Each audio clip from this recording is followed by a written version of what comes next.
Hello, good morning everyone. Students, we are going to start a new chapter from paper 2, that is indefinite integration. All of you are familiar with integration. In 11th standard in physics, you have learned about integration, but in mathematics, you do not have studied any concept about integration. So, today we are going to start integration. First, we will see what is mean by integration. For that we will study the definition and properties of integration. Now here in integration, what is new and what is mean by an integration? Integration means sum. Okay? Integration means sum. And here if you know the derivatives of the functions, then you can find out integration of the function very easily and without any complications.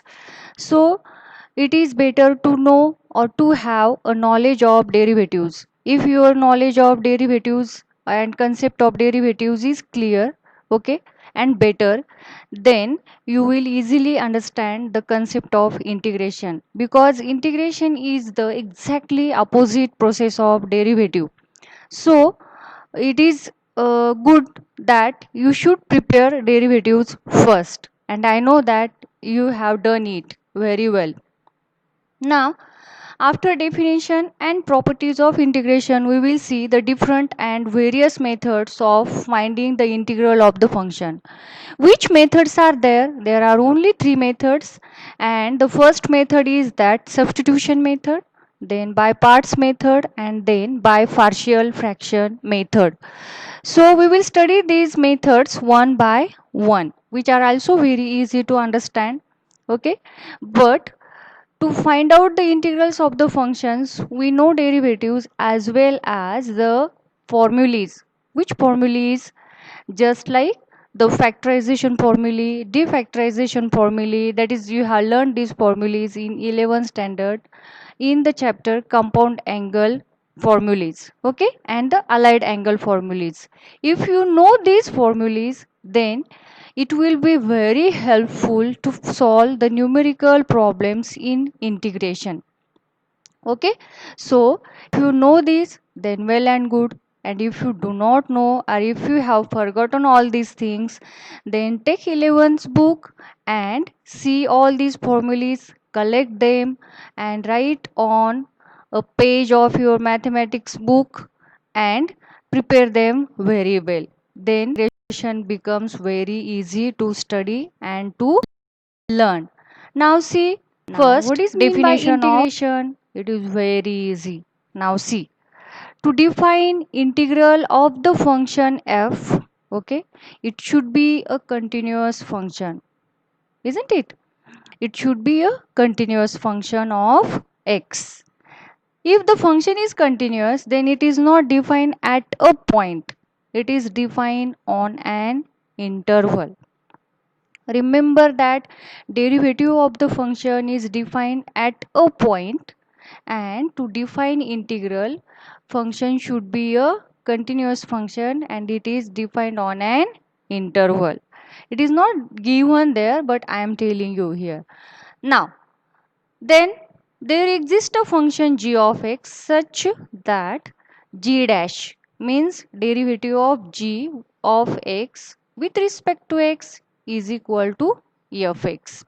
Okay, then g of x is an integral or primitive or antiderivative of f(x) with respect to x, and the process of finding an integral, okay, the process of finding an integral is called integration. Now which is integral here? Here gx is the integral, and it is obtained by taking integration of f(x). And how it is denoted? See, this is the definition of integration in verbal form. Okay, now let us repeat again. If f(x) is a continuous function of x, then there exists a function g of x such that derivative of gx is equal to f(x). then g of x is an integral of fx, and operation of finding the integral is called an integration. See, in the whole definition, you can see only f and g is there, nothing other than that. And there is a interrelation between fx and g of x. Now, how this definition symbolically denoted? Here, integration of fx dx is equal to g of x. Now, this fx is equal to what? G dash of x. So, for better understanding, we can replace fx by g dash of x. G dash of x dx is equal to g of x. See, now g dash of x, for more understanding, g dash x means what? Derivative of gx with respect to x, and integration with respect to x is equal to gx. Means what? What happened here? Here integration cancels derivative, or derivative cancels integration, and we get the original function gx, isn't it? And this derivative is denoted by what? F of x. I think you got it. Integration cancels derivative and we get the original function. So, what is the need of integration? By using integration, we can find out our original function. Hence, here integration cancels derivative. Therefore, we can say that integration is the inverse process of differentiation, or integration is the reverse process of differentiation, isn't it? Now, for better understanding, and this definition is not sufficient, we have to add something there. But what it is and why it is necessary, so let us see. Now let us consider one example. Derivative of constant function is 0, you know that one. Here derivative of sin x is what? Cos x, you know that one. And derivative of sin x plus 2 is what? Again it is cos x, because derivative of 2 is constant, because 2 is, sorry, derivative of 2 is 0 because it is constant. Yes. So in both the cases, functions are different. Here sin x and here sin x plus 2. But derivative is only what? Cos x. Same derivative. So, if we want to obtain from this cos x our original function, then using this definition, that is first definition, integration of fx dx is equal to g of x, we will have only cos x. But what about this? Sorry, we have only sin x. But what about sin x plus 2? Now, to obtain these two, again, we have to modify our definition. And how we can modify? We have to add a term c, which is a constant, and then our definition reduces to the form integration of fx dx is equal to g of x plus c. Okay, this c is called as an arbitrary constant or constant of integration, and it takes infinitely many values because c is a constant. It may be 2, it may be 0. It is 0, no, here nothing means 0 is there. It may be minus 2, it may be plus 2, minus 3, 1 by 2, 1 by 3, 1 by 4, whatever it may be. So here our definition is that integration of fx dx is equal to g of x plus c, and here this c is unknown. This c is unknown. We do not know the value of c. Okay. So this definite integral is called as an indefinite integral because we always have this c in unknown form in this integral. But if we know the limits of this integration, then we will have the value of c, and then it will become definite integral only. So now still it is in indefinite form. That's why it is known as indefinite integral. So this is the now appropriate or correct definition of integration, that is integration of fx dx is equal to g of x plus c. I am telling about this one again and again because this c is very important. Without this c your integration does not get complete. So do not forget to add it. After every integral you have to add it. It is very necessary. Okay, so don't avoid to add it. Derivative of g of x is equal to fx. Okay, then this gx is called integral or primitive or an antiderivative of fx with respect to x. Okay, so this is only for your knowledge. This is an additional information. Now let us see how to integrate the function actually.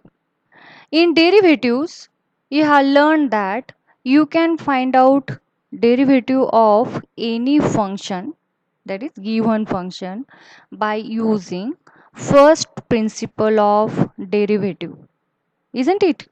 That is limit h tends to 0 f of a plus h minus f of a divided by h is equal to f dash of a, that is derivative of the function at x is equal to a.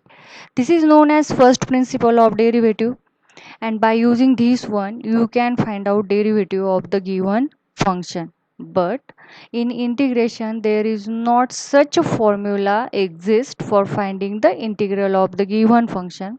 So how we can find out? So let us see. I have already told you, if you know the derivatives of the function, then it will be very helpful to find out the integration. So let us see first example. Derivative of sin x is what? Cos x, isn't it? You know that one. So to find out integration of cos x means from this cos x, if we want to find out our original function, isn't it? That is g of x. This is f x, this is gx, isn't it? So to find out gx, we have to integrate fx. So integration of cos x with respect to x is equal to, by definition of integration, we are integrating both the sides here, no? So here integration cancels derivative and we have only sin x, isn't it? And c we have to add there. Therefore, integration of cos x with respect to x is equal to sin x plus c. So, it is so simple if you know the derivative. Now, let us consider one more example. Derivative of x square. It is what? 2x. You know that one. Now, to find out integration of x, what we have to do? Take these two to the LHS. Then it becomes 1 by 2 derivative of x square. Isn't it? Now, integrating both the sides. So, integration of x with respect to x is equal to, integration cancels derivative and we have only x square and these two at the denominator, that is x square by 2 and plus constant of integration c.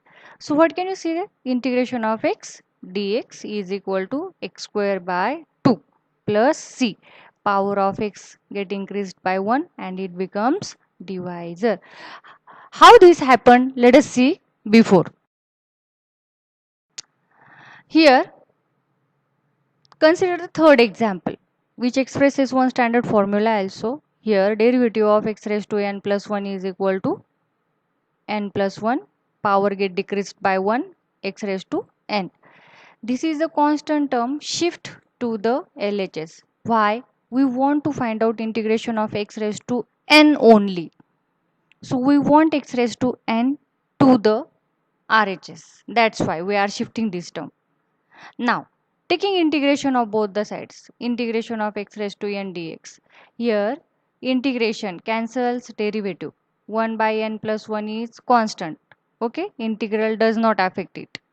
and here we have x raised to n plus 1 plus constant of integration c. Means what? Here after integration of power function, power get increased by 1 and it becomes divisor, exactly opposite to the derivative. Here power becomes multiple and get decreased by 1, and in integration get increased by 1 and becomes divisor. Now since there is a denominator, so if denominator is there, then there should be a condition regarding to this denominator. Now what condition is there? N should not be equal to minus 1. Why? See, if it is minus 1, then minus 1 plus 1 becomes what? 0. Isn't it? It becomes 0. So we want to avoid this value because we do not want 0 at the denominator. Now without 0, and take any value. It may be positive, it may be negative, it may be rational, because you know that x also have power as 1 by 2, that is root or cube root, isn't it? Or cube. So n only cannot take a value minus 1. Now let us consider one example, integration of x cube. So by this definition, x cube can be written as 3 plus 1, that is 4, and upon 3 plus 1, that is 4 plus c. And you can do practice taking different powers, plus, minus, okay. So do it. Now come to the next one. Integration of constant is not 0. Here we can take these two outside the integral sign, and then integration of 2 dx is equal to 2x plus c. Remark. We know that derivative of g of ax plus b is what? A. This a multiple of x is becomes multiple of the derivative into a into g dash of ax plus b. Now if this derivative is denoted by f of ax plus b, then applying integration, integration of f of ax plus b dx is equal to 1 by a into g of ax plus b plus c. Because here integration cancels, derivative we get g of ax plus b, and this a becomes divisor, and plus constant of integration c. Again this result we will see further again, okay. So but there are formulas which are depends on this result, that's why I am explaining you it in advance, okay. So try to take it. Now let us consider to understand this result one example. Sin ax plus b dx is equal to, in place of a you can take 2, 3 or 4 also, is equal to first integration of sin x is what? Cos x plus b, isn't it? And multiple of this x is what? A. So which is taken here, 1 by a plus c. So remember that if x have a negative sign, then this multiple also possesses negative sign. Remember that. Now it is positive, that's why it is positive. Remark 2. Here derivative is taken at a point and integration is defined on an interval. Okay. Integration is what is mean by an integration? See, I am moving this cursor. Observe this. I am creating an unusual region, that is shape. You know that triangle, square, circle, sphere, cube are the regular shapes. We can find out their areas and what? Volume. But some shapes are there which are not usual or regular. So to find out the areas or volumes of such type of irregular shapes, we have to use integration, isn't it?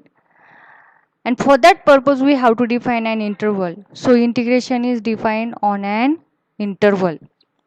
Now come to the remark 3. Derivative of x is what? 1. Isn't it? Now to find out integration of 1. So what is? Taking integration of both the side.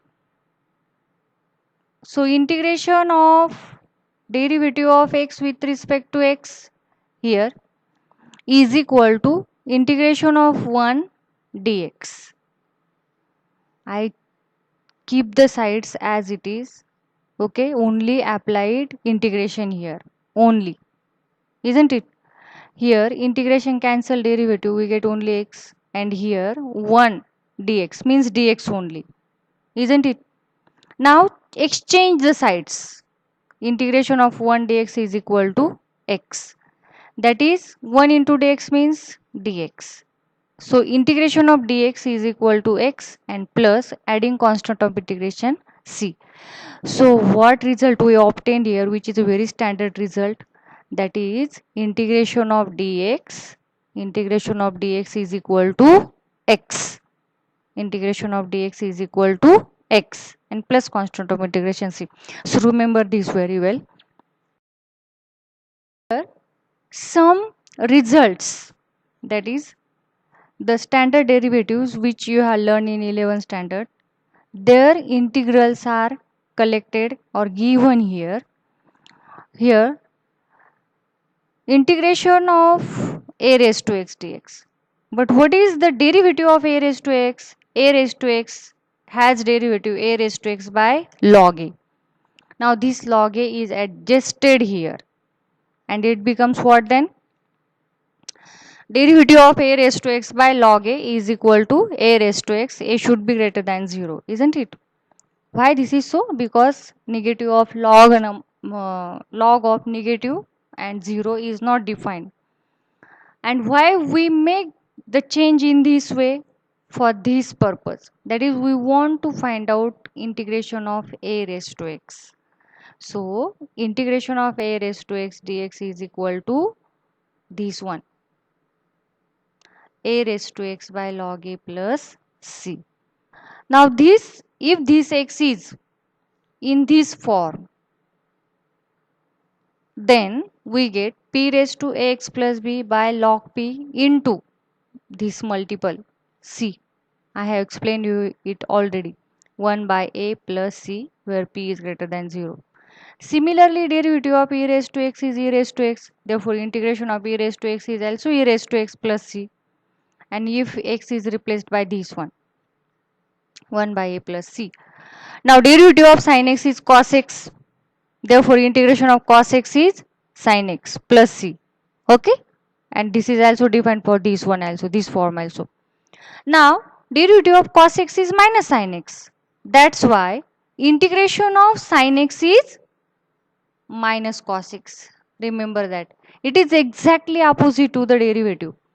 Now, you know that in derivative of sin x is positive. Isn't it? And here, integration of sin x is negative. Derivative of cos x is negative and integration of cos x is positive. So you can remember these formulas by making your own ideas or any method, but remember these formulas in correct way. Okay? So derivative of tan x is sec square x. Hence integration of sec square x is tan x. Derivative of sec x is sec x into tan x. Hence integration of sec x into tan x is equal to sec x plus c for the same one. Derivative of cosec x is minus cosec x into cot x. Therefore, integration of cosec x into cot x is also negative and it is minus cosec x plus c. Derivative of cot x is what? Minus cosec square x. Therefore, integration of cosec square x dx is equal to minus cot x. Derivative of log x is 1 by x and hence integration of 1 by x is log x plus c. X should not be equal to 0. Remember that We can take integration of 1 by x as a log x, but we cannot take integration of log x.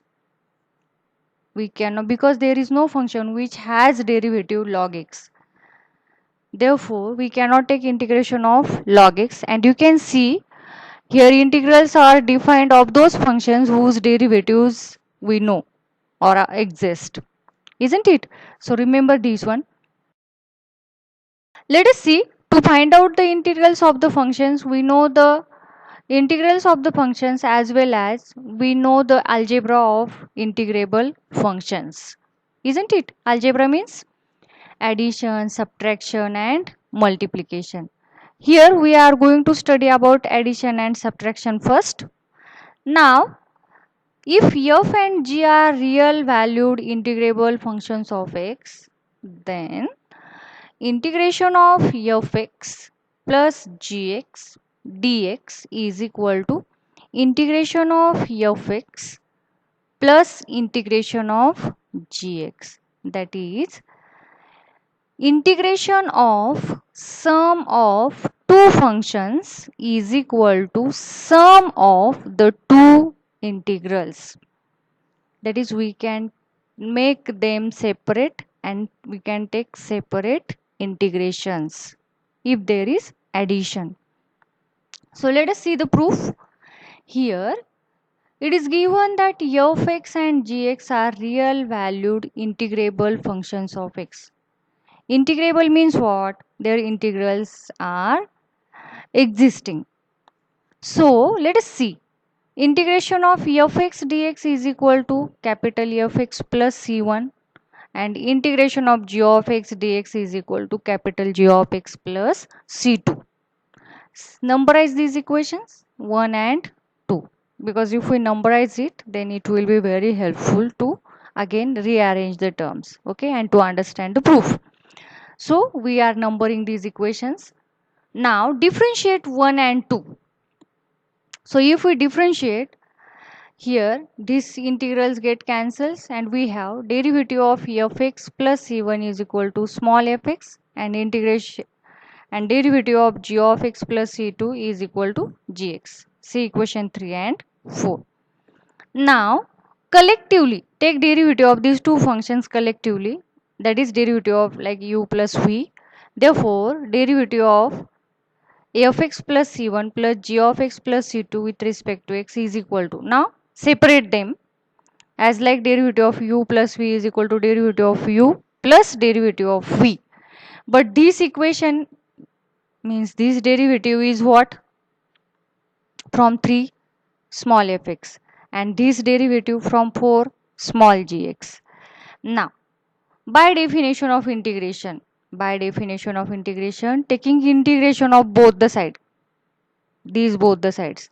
So integration of fx gx with respect to x is equal to, integration cancels derivative, and we will have here only fx plus c1 plus gx plus c2. But what is this one? This bracket from equation 1, integration of fx dx. And what is this second bracket from 2, integration of gx dx. That is here integration of f of x plus g of x with respect to x is equal to separately integration of fx dx plus integration of g of x dx. See students, this proof is very easy and very simple.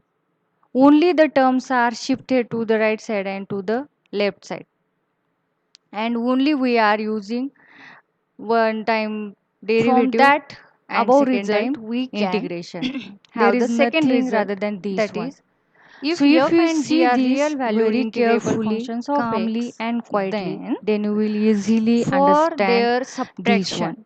Okay? That is integration of fx minus read it 2 or 3 times dx is equal okay? To integration and try to solve it independently. Integration of g there are very few steps.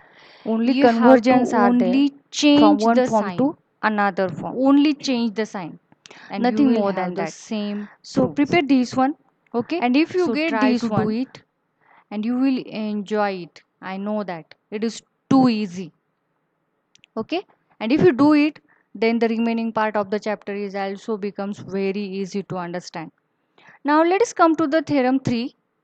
Again, here we want only one function, either f or g. If f is an integrable real valued function of x and k is any constant, okay, such that k is multiple of fx, then integration of k fx dx is equal to, we can take this k outside the integral sign, k into integration of fx dx. Okay.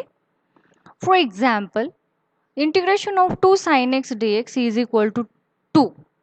We can take it outside the integral. Okay, it becomes multiple of the integral into integration of sin x dx. It is too easy again. It is too easy. So here in derivatives also we can do the same. We have the same procedure. That is, if there is multiple of any function, then while taking derivative, we take that constant outside the derivative sign and we take the derivative of the function which involves variable, like that one. Let us have some problems. Okay. So first problem is there, x cube plus x square minus x plus 1, which is a polynomial, okay, having power functions. Let us consider the integral of this one. I is equal to, it is already written in separated form. Okay, after a practice there is no need to write in this separated form, you can directly take their integrations also.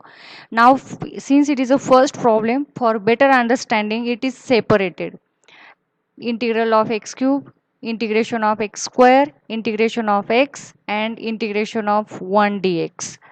Now by using the formula for power function, that is integration of x raised to n is equal to x raised to n plus 1 by n plus 1.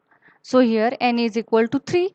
That's why x raised to 3 plus 1, power get increased by 1 and it becomes divisor 3 plus 1. Again, here power is 2, get increased by 1, that is adding 1 here, and to the denominator same term, that is 2 plus 1, minus here power is nothing means 1, 1 plus 1, again same 1 plus 1 plus, and I have already explained you that integration of dx is what?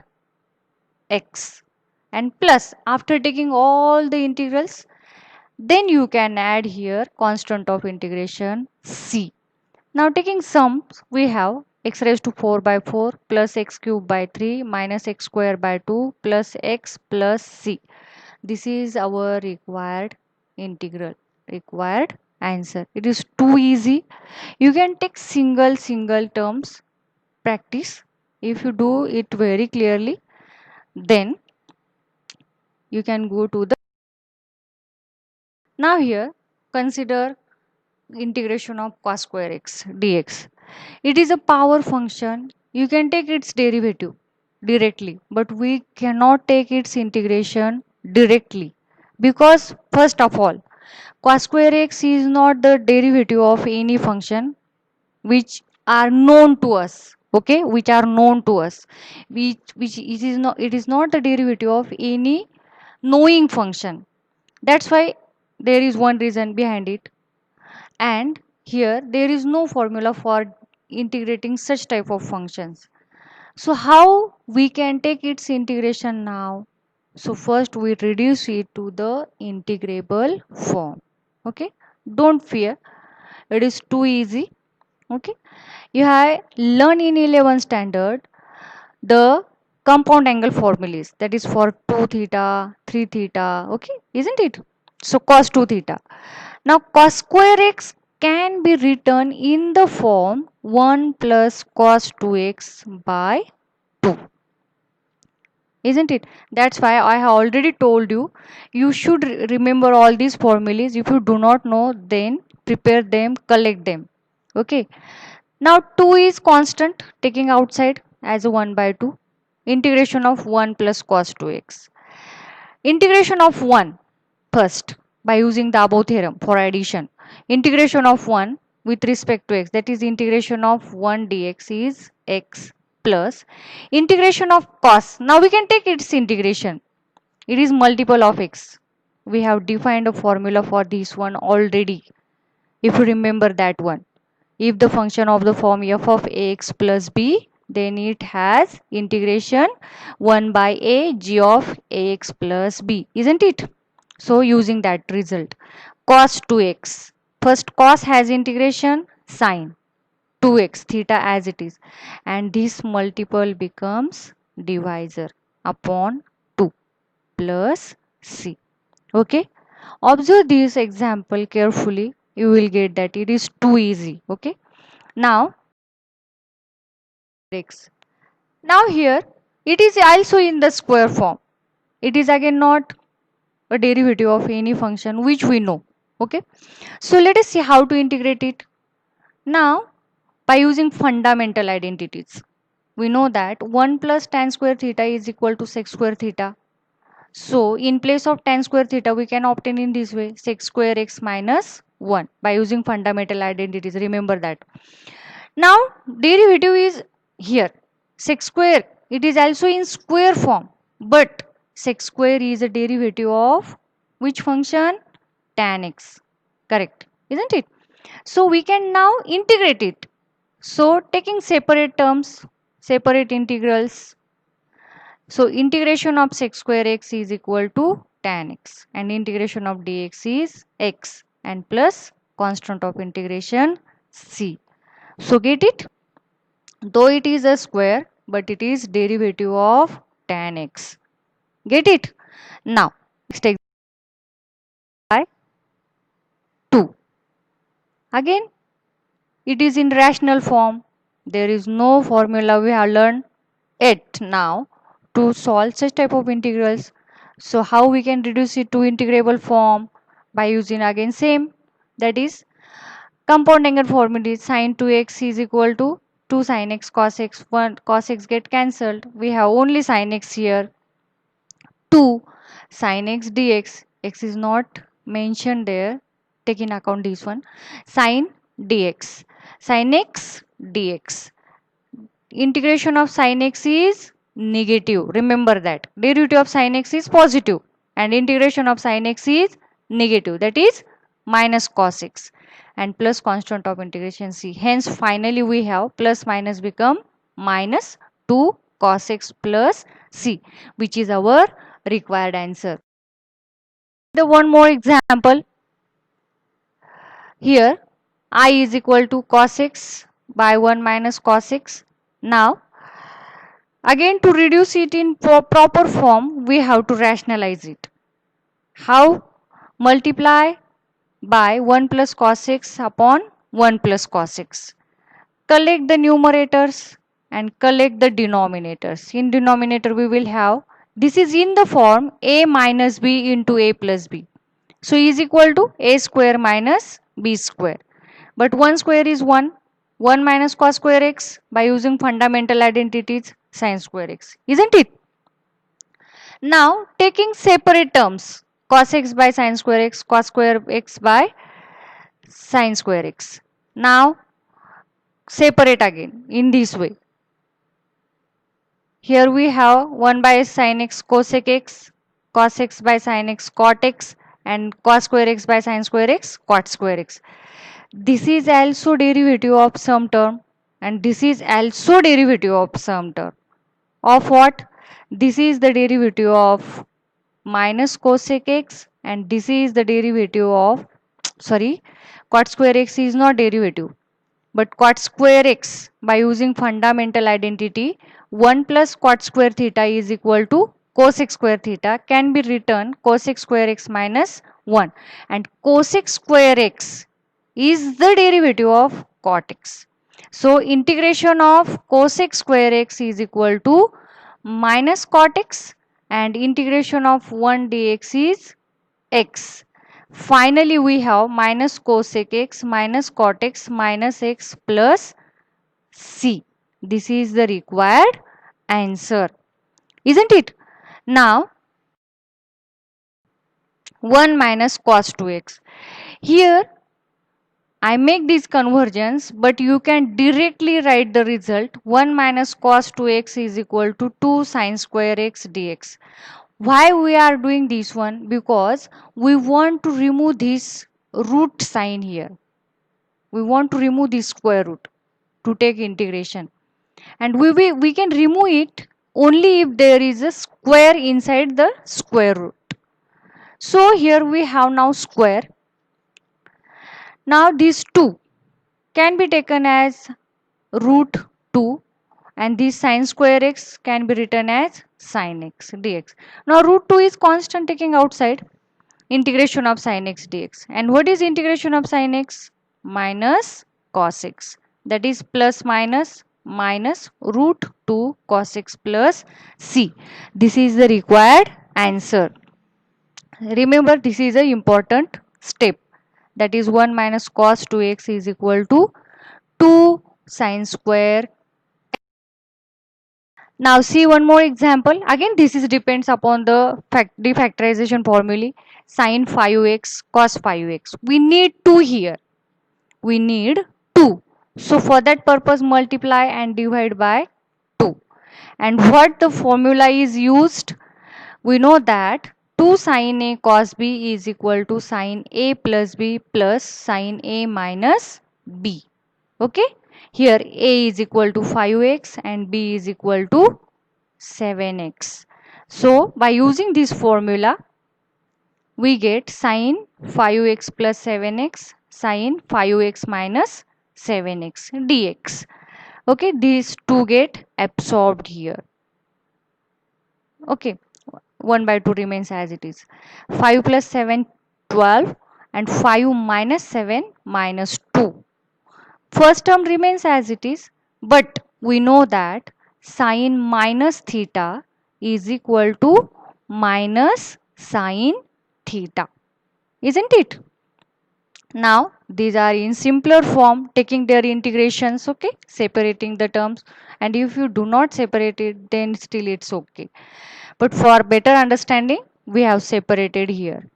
Integration of sine is minus cos and this 12x into, remember this is very important, so many times students forget this one and due to this reason they will lose their marks in exam. Oftenly students forget this one, oftenly. Okay, so remember this one very clearly. Okay, and don't forget this to add it here. So this is a multiple of x, 1 by 12. Now already we have a negative sign and integration of sin x is minus cos x. So minus minus become plus and theta is 2x and again into 1 by 2 for this 2 plus c. So our required integral is what?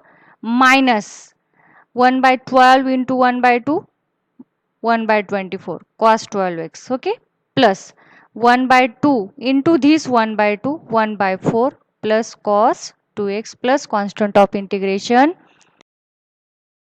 Here one more example is explained which contains irrational terms at the denominator. Now we want to remove these irrational terms. How we can remove it? By rationalization. Okay, by rationalizing. We can rationalize in this way. By rationalization and collecting the terms, we will have this one. To the denominator, we can cancel this x here. X get cancelled. Okay, as like in taking limit, you know that you omit the term or you want to remove such terms from denominator which reduces to 0. So here we are removing this x minus 3. Now this becomes minus 2 by 3. Taking this root 2 can be written as x raised to half. Similarly x plus 3 raised to half. After integrating it, that is half plus 1, and calculating this we will have 2 by 3 into x raised to 3 by 2. Again simplifying this one, we can write x raised to 3 by 2 as x into root x plus 3 into root x plus 3 plus c.